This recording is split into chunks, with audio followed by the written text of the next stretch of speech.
Hi, this is Derek. This video is a review of the Alien Anthology Blu-Ray set, which came out about a week and a half, 2 weeks ago.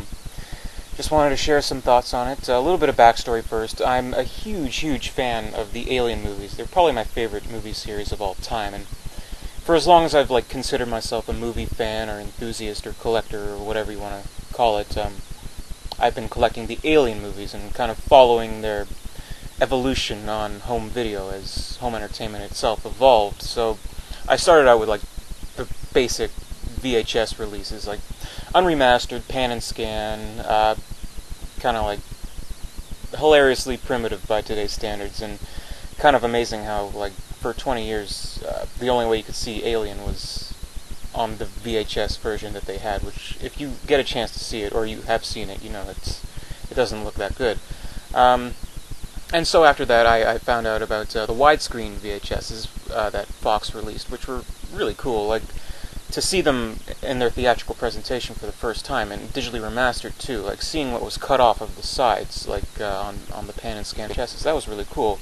And I thought it could never get any better than that. And that was a little bit before DVD, so finally DVD came around, and it was I knew I had to get the Alien set on DVD, or else be stuck in the Stone Age of VHS. So the Alien Legacy set came out in 1999. This was actually the very first DVD set that I ever bought. It was these movies that made me want to make the jump to DVD.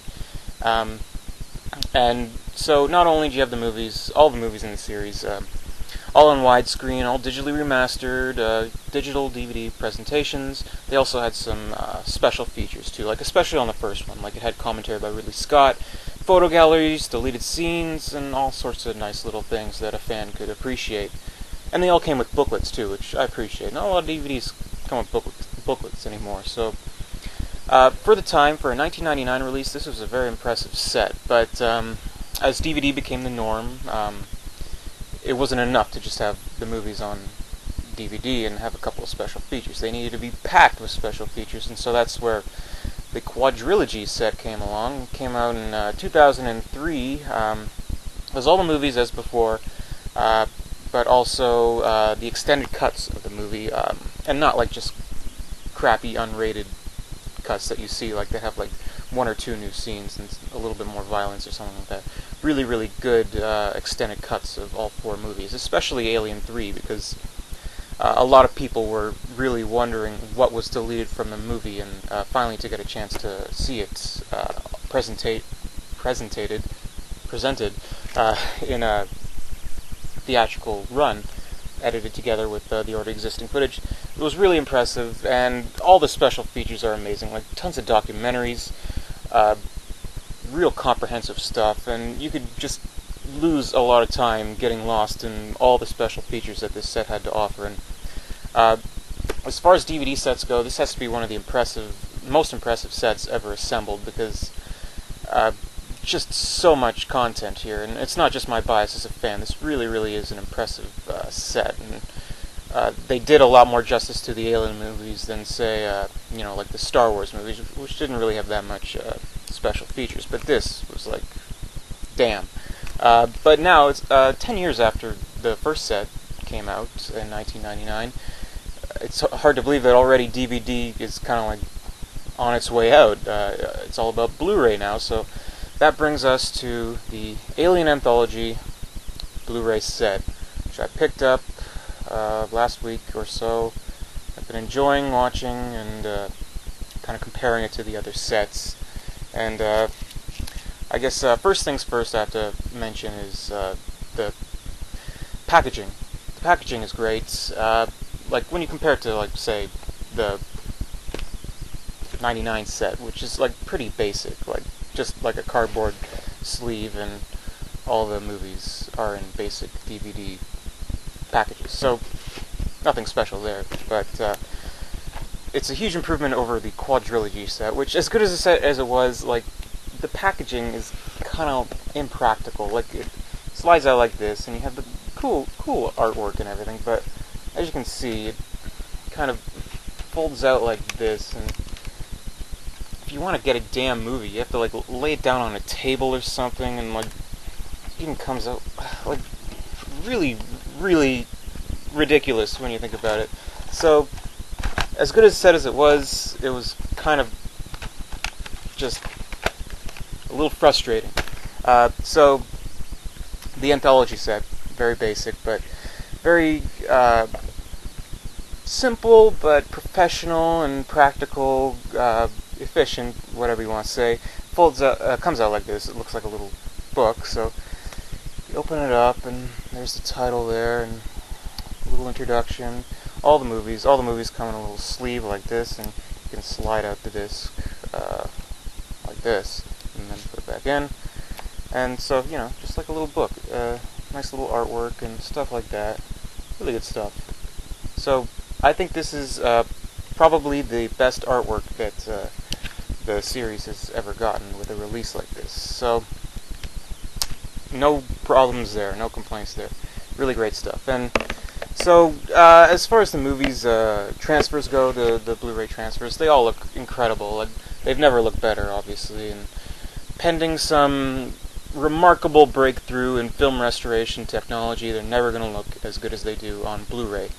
I was particularly impressed with Alien's transfer, which, out of all four movies, it always looked a little grainy and looked the most aged. So, what they did, apparently they went through the movie frame by frame and like restored it that way and tweaked the colors a little bit. And it does still have some noticeable grain, but that's okay, because it's better than the alternative, which would have been digital noise reduction, which has become like a joke among Blu-ray collectors. So yeah, watching that over again, it's like watching a new movie. It's incredible, and they made just little tweaks that really added up. Like, if you're like some insane freak like me who meticulously watches every single frame and pays attention to every single minutia of the entire movie, you may notice in one scene near the end, when the Queen gets like sucked into the airlock and like everybody's flying, Newt, the little girl, she's about to fall through, but Bishop, the robot who's cut in half, he like grabs her and saves her life. And when you see that, you can see the actor Lance Henriksen's actual torso kind of like peeking out of a hole in the ground that they designed.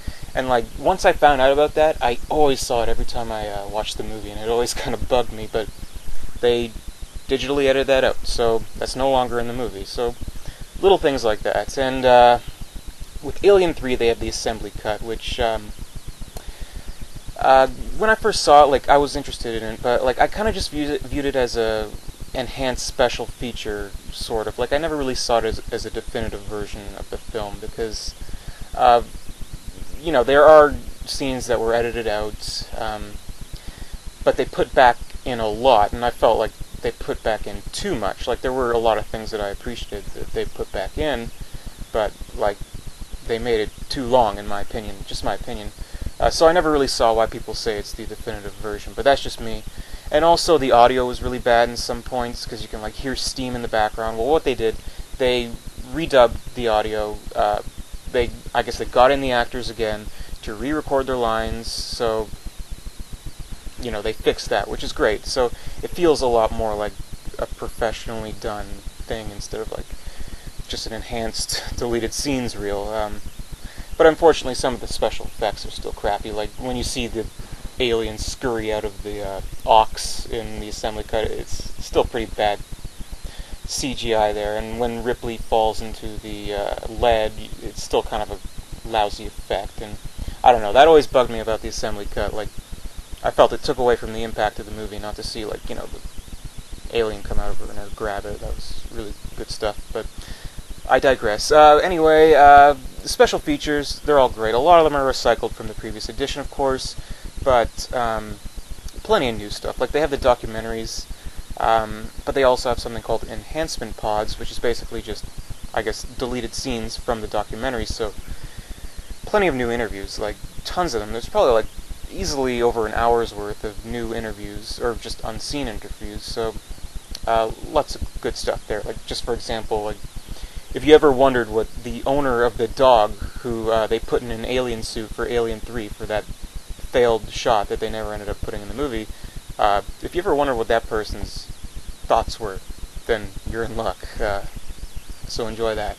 and some more deleted scenes from Aliens that weren't in the special edition. Nothing like incredible, just additional dialogue and stuff. Probably the most notably is the Burke cocoon scene, which is like the holy grail for Alien fans, because everybody wanted to know where this scene went and what happens in it and how it looks. Like, before now, I guess people have only seen pictures of it or read about it in the script, so it was cool to finally see it, but you can see why they cut it out, because, I don't know, for one thing, it kind of messes up the pacing, and another thing, Paul Reiser just kind of comes off comedic, at least in my opinion, so there's that. And I guess another thing worth mentioning is this mother mode thing, which is kind of weird. Like, I'm not a big fan of it. You'd have to be like a really into like special features and wanting to customize them for yourself. Like, what I first thought it was that you could like watch little videos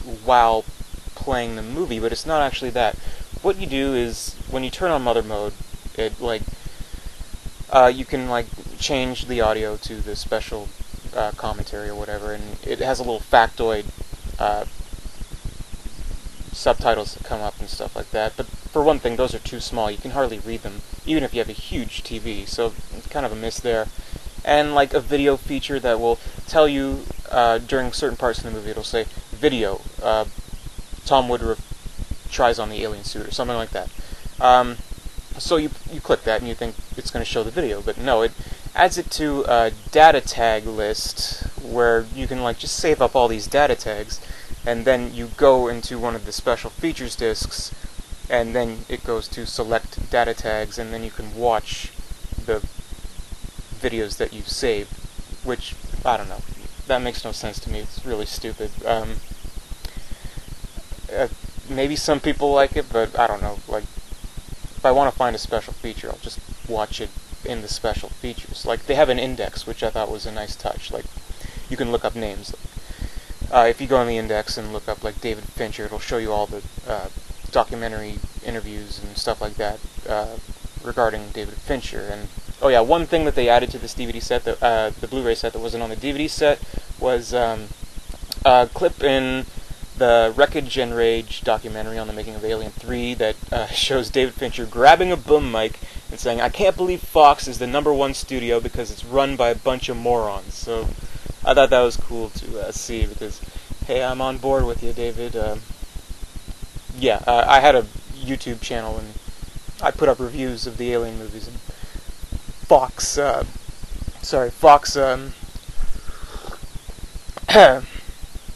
deleted my channel for copyright infringement, so I'm mad at Fox. But anyway, my voice is dying right now.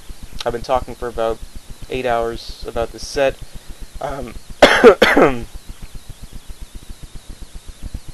Buy the set. It's a good set. Give Fox more money. I would say it's the definitive set of the movie. Well worth the double dip. And if you don't have the quadrilogy, just buy the fucking set. Review over. Bye.